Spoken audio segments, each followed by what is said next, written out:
Dzień dobry. Dzisiaj chciałbym przybliżyć Państwu tematykę zatrudnienia pracowników w niepełnym wymiarze czasu pracy.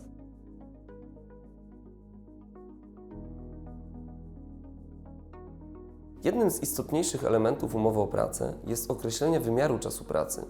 W sytuacji, gdy pracownik ma być zatrudniony w niepełnym wymiarze, wymiar ten jest oznaczany najczęściej ułamkowo jako część pełnego etatu.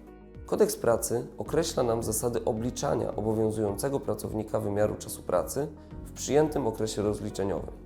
Aby ustalić wymiar czasu pracy pracownika, należy najpierw pomnożyć 40 godzin przez liczbę tygodni przypadających w okresie rozliczeniowym, a następnie dodać do tego iloczyn 8 godzin i liczby dni pozostałych do końca okresu rozliczeniowego, przypadających od poniedziałku do piątku.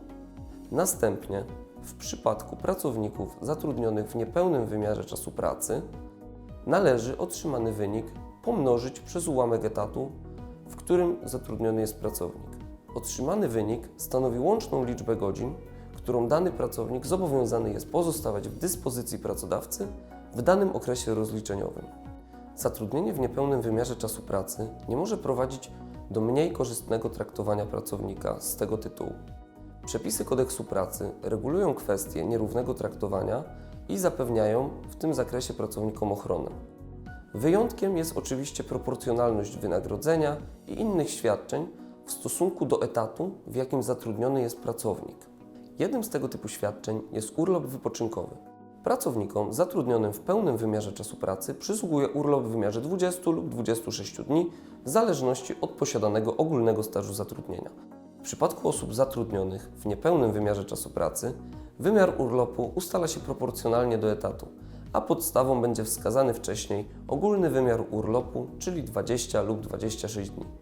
Ustalając liczbę dni przysługującego pracownikowi urlopu, należy również pamiętać, że niepełny dzień zaokrągla się w górę.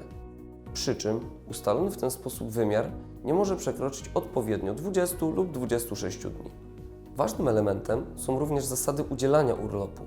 Udziela się go pracownikowi w dni, które są dla niego dniami pracy zgodnie z obowiązującym go rozkładem czasu pracy. Dodatkowo należy również podkreślić, że urlopu udziela się w wymiarze godzinowym odpowiadającym wymiarowi czasu pracy w danym dniu. Natomiast jeden dzień urlopu odpowiada 8 godzinom pracy. Zasady te mają szczególne znaczenie właśnie dla osób zatrudnionych w niepełnym wymiarze czasu pracy. Jeżeli pracownik z ogólnym stażem zatrudnienia krótszym niż 10 lat zatrudniony jest na pół etatu, przysługuje mu 10 dni urlopu. W sytuacji, gdy np. zgodnie z obowiązującym rozkładem ma on świadczyć pracę od poniedziałku do piątku przez 4 godziny dziennie i chciałby skorzystać z urlopu wypoczynkowego przez okres 2 tygodni, czyli 10 dni roboczych, w istocie wykorzysta on jedynie 5 dni przysługującego mu urlopu.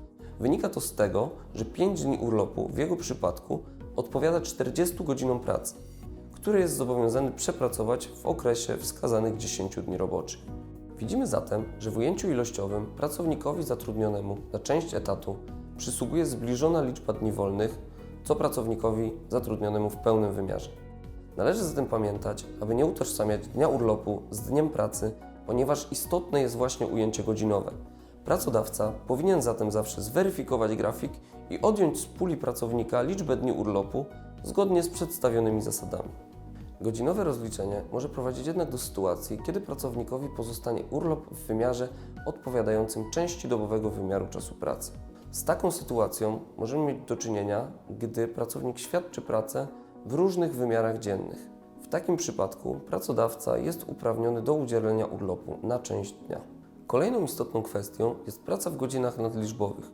Zgodnie z ogólną regułą, przez pracę w godzinach nadliczbowych rozumiemy pracę wykonywaną ponad obowiązujące pracownika normy. Przepisy przewidują jednak dodatkową zasadę w przypadku pracowników zatrudnionych w niepełnym wymiarze czasu pracy.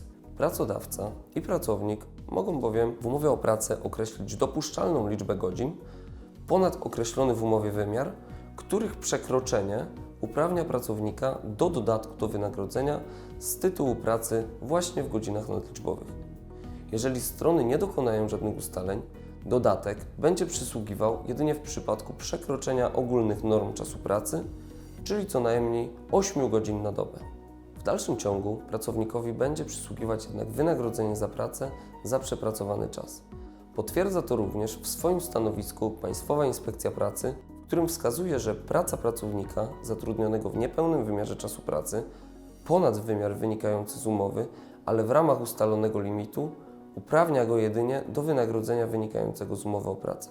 W rezultacie widzimy również, że nie ma przeszkód, aby zobowiązać pracownika do pracy ponad określony w umowie wymiar. Dziękuję bardzo.